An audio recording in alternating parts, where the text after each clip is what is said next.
நம்ம Ashwin sweets and snacks export பண்றதுக்கு 7373041434 மற்றும் www.ashwinsweets.com கான்டாக்ட் பண்ணுங்க.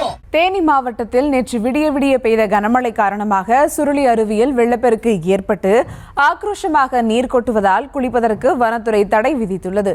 மேலும் விவரங்களோடு இணைகிறார் செய்தியாளர் சத்யராஜ். வணக்கம் சத்யராஜ், விவரங்கள். வணக்கம் சுபா.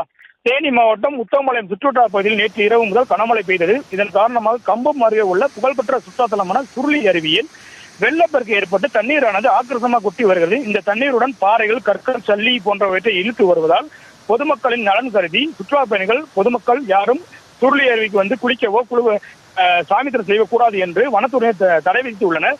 குறிப்பாக மேற்கு தொடர்ச்சி மலை ஒட்டிய பகுதியிலான தூவானம், ஈத்தக்காடு, அப்பர் மணலார், மேல் மணலார், மகாராஜா மெட்டு, சுருளிமலை ஆகிய பகுதிகளில் நேற்று இரவு முதல் கனமழை வெளுத்து வாங்கியதற்கு காரணமாக காற்றாற்று வெள்ளமாக சுருளி அருவியில் தற்பொழுது தண்ணீரானது ஆக்ரோஷமாக கொட்டி வருகிறது. இதன் காரணமாக பொதுமக்களின் நலன் கருதி யாருமே சுருளி அருவி பக்கம் வர வேண்டாம் என்று மறு அறிவிப்பு வருவரை எந்த ஒரு சுற்றுலா பயணியும் பொதுமக்களும் வர வேண்டாம் என்று வனத்துறை தடை விதித்து வருகின்றனர். இதன் காரணமாக பார்த்தோம் என்றால் விடுமுறை தினத்தை முன்னிட்டு சுற்றுலாக்கள் வருகிறதும் பட்சத்தில் அவரை ஏமாற்றம் தற்போது திரும்பி செல்கின்றனர். சுபா, விவரங்களுக்கு நன்றி சத்யராஜ். நம்ம Ashwin sweets and snacks export பண்றதுக்கு 7373041434 மற்றும் www.ashwinsweets.com கான்டாக்ட் பண்ணுங்க.